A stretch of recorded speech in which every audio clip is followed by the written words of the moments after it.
स्वागत है हे युग पुरुष तुम्हारा, तुमने जमी पे गुरु शिव को उतारा। स्वागत है हे युग पुरुष तुम्हारा, तुमने जमी पे गुरु शिव को उतारा। हम क्या स्वागत करेंगे साहब, श्री शिव शिष्य हरिंद्रानंद साहब और शिव शिष्या माँ दीदी नीलम आनंद जी का, लेकिन हम अपनी श्रद्धा एक पुष्प के माध्यम से उनको क्या देंगे जिन्होंने दुनिया को भगवान शिव की शिष्यता सहज अवस्था में उतारा है। हम उनको दिल से प्रणाम करते हैं, इनके प्रति हम अपनी कृतज्ञता जाहिर करते हैं। हमारे बीच हमारी बरखा दीदी, अन्नू भैया, गौरी अर्चिता, रत्नम बाबू, हम सारे भाई बहन जो जहाँ हैं अपनी श्रद्धा हम अर्पित करेंगे। और आपसे मैं निवेदन और प्रार्थना करूंगा, आप जहाँ हैं आप बैठे, हम अपनी श्रद्धा सुमन को अर्पित करेंगे।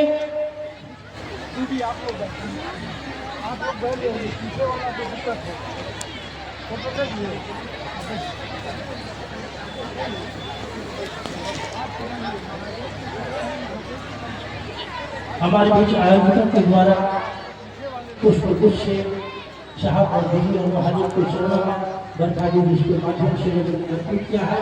आप देख रहे हैं, आपसे निवेदन होगा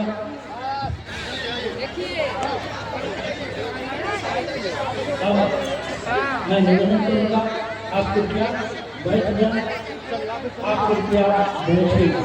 जिस काम के लिए आपने मेहनत किया है, प्रयास किया है, आपसे निवेदन होगा भगवान शिव की शिष्यता जो सरल है, भगवान शिव की शिष्यता जो सरल है, जो सहज है। हमारे यहाँ कहा जाता है कि गुरु जीव को शिव बनाते हैं, गुरु जीव को शिव बनाते हैं, गुरु जीवात्मा को शिवात्मा से जोड़ते हैं। गुरु एक कड़ी है और इसी कड़ी में हमारे यहाँ सदगुरु की बात आई, हमारे यहाँ सदगुरु की बात आई और ये भारतीय अध्यात्म की एक विडंबना रही। जगत गुरु की अवधारणा भारत में आई ही नहीं। हम लोग कृतज्ञ हैं इस कालखंड के प्रथम शिव शिष्य साहब श्री हरिंद्रानंद जी, शिव शिष्या माँ दीदी नीलम आनंद जी का, जिन्होंने अपने अथक प्रयास से भगवान शिव की शिष्यता को जन जन में उतारा। जो अगला विषय है, मैं अनुक्रमणिका में थोड़ा परिवर्तन हमने किया है। हम चाहेंगे सीधे दीदी और भैया से कि कुछ बात करें और आप लोग चैन से सामने में जो लोग खड़े हैं बैठ जाएं। डी एरिया में जो लोग खड़े हैं, डी एरिया में जो लोग खड़े हैं, बहुत हम देख रहे हैं कि कैमरामैन सब आपसे हमने बार बार निवेदन किया कि आपके साथ में जो निरर्थक लोग हैं कृपया बैठ जाए। बहुत हमारे पत्रकार बंधु हैं, भाई से भी निवेदन होगा कृपया आप चैन से आप लोग भी बैठे। और जो विषय है इस विषय पहले आप सुने। विषय है गुरु, सदगुरु एवं जगत गुरु। विषय है गुरु, सदगुरु एवं जगत गुरु। इस विषय पर मैं निवेदन करना चाहूँगा अर्जित आनंद भैया से, जो आपके स्नेह और प्यार के अधीन उपवन जो शिव शिष्य हरिंद्रानंद जी की का स्मृति स्थल है, वहाँ से आपके बीच रांची से पधारे हुए हैं। अर्जित आनंद भैया से प्रार्थना होगा गुरु, सदगुरु एवं जगत गुरु विषय पर आप अपने अनुभवों को हम भाई बहनों के बीच व्यक्त करने का प्रयास करेंगे। और जगत गुरु की ये शिष्यता जो साहब श्री के माध्यम से धरती पर आई है, आपने उनके गोद में खेला है, आपने उनको पढ़ा है, उनको आपने देखा है, उनको आपने जाना है। आपसे मेरा यह भी प्रार्थना होगा जगत गुरु की शिष्यता को उतारने में इस धरती पर साहब श्री की भी बात आप स्वयं करेंगे। अर्चित आनंद भैया हमारे बीच गुरु, सदगुरु एवं जगत गुरु विषय पर अपनी बात रखेंगे।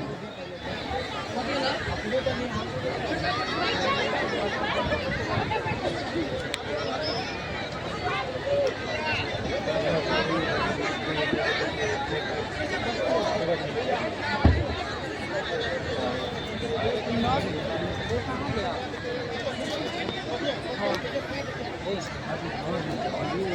हम सबके गुरु महादेव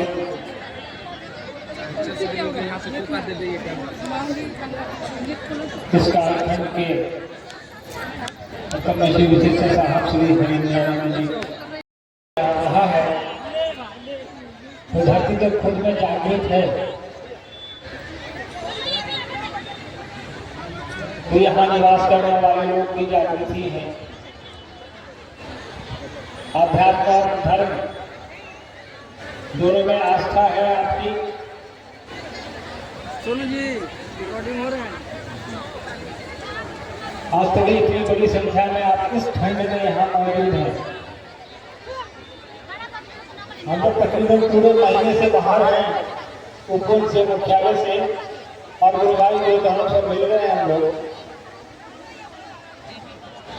देखिए आज इतनी ठंड है, अभी तक के इस पूरे महीने में हम लोगों को नहीं लगी।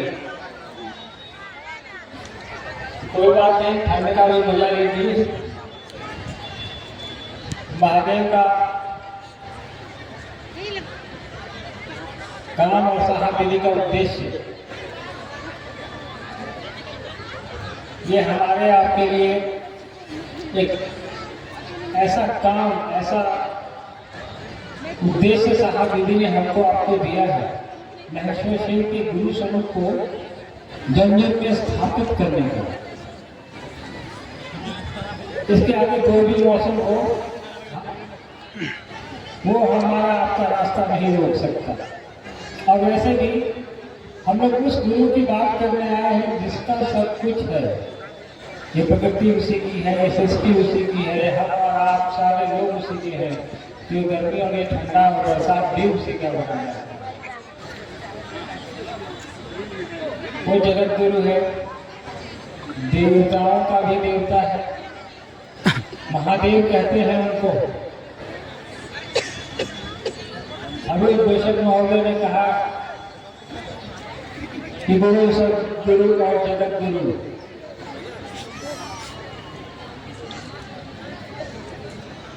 देखिए तीनों में ही गुरु लगे हुए हैं। गुरु का मतलब ही होता है अंधकार से प्रकाश की ओर ले जाने वाला। कुछ मामलों में इसका अर्थ होता है भावी। लेकिन जिस तात्पर्य में हम लोग यहाँ बात कर रहे हैं उसमें गुरु का अर्थ होता है अंधकार से प्रकाश की ओर ले जाए हमको, इसको गुरु कहते हैं। प्रकाश तो है, सूर्य रोज निकलता है, चारों तरफ रोशनी देता है, लेकिन हम अगर अपने कमरे की खिड़कियां और दरवाजे बंद करेंगे तो वो कमरा अंधेरा हो जाता है। बाहर सूरज तो है। यही स्थिति इंसान की भी आज के दिन में है। हमने अपने मन की आंखें बंद कर रखी है, खिड़कियां बंद कर रखी हैं, दरवाजे बंद कर रखे हैं, अंदर अंधेरा छाया है। वो चाहे लौकिक हो चाहे पारलौकिक, दोनों ही परिस्थितियों में हमारे आपके जीवन में कई बार अंधेरा दिखता है। उससे मुक्ति, उससे बाहर निकलने का रास्ता वो एक गुरु दिखाता है। गुरु कई तरह के हो सकते हैं, शारीरिक गुरु भी होते हैं जो हमारे आपके लिए ज्ञान देने का काम करते हैं। उसके कई प्रकार हो सकते हैं। नर्सरी में जो स्कूल में शिक्षक हमें पढ़ाते हैं वो भी हमारे गुरु हैं।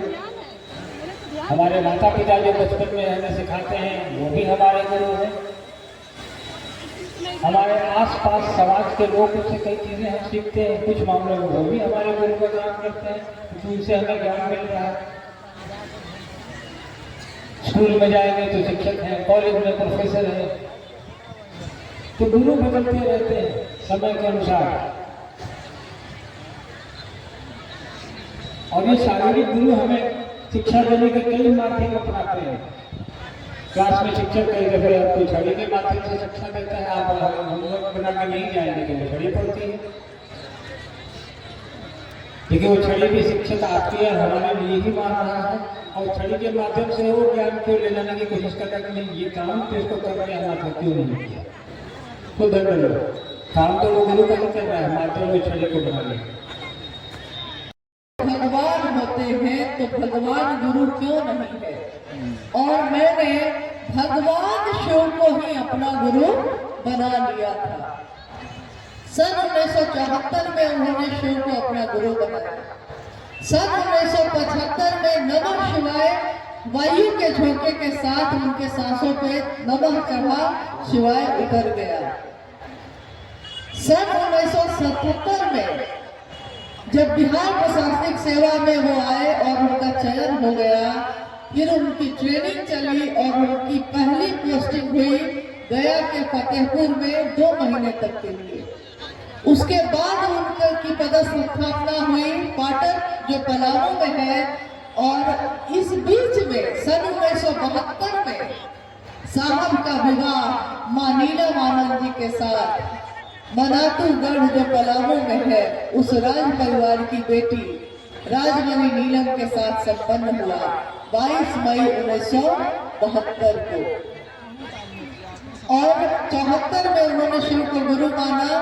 और आपने सुना कि 77 के बिहार प्रशासनिक सेवा की परीक्षा में वो उत्तीर्ण हुए।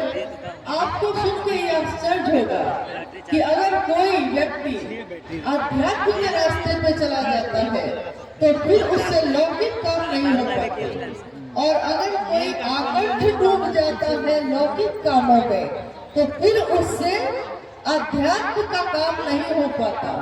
परंतु शिव के शिष्य साहब हरिदानंद जी ने अपने जीवन से, अपने आचरण से ये दिखाया कि वो लौकिक कामों को भी उसी संतुलन के साथ करते रहे जिस संतुलन के साथ उन्होंने पारलौकिक विदा भी पाई।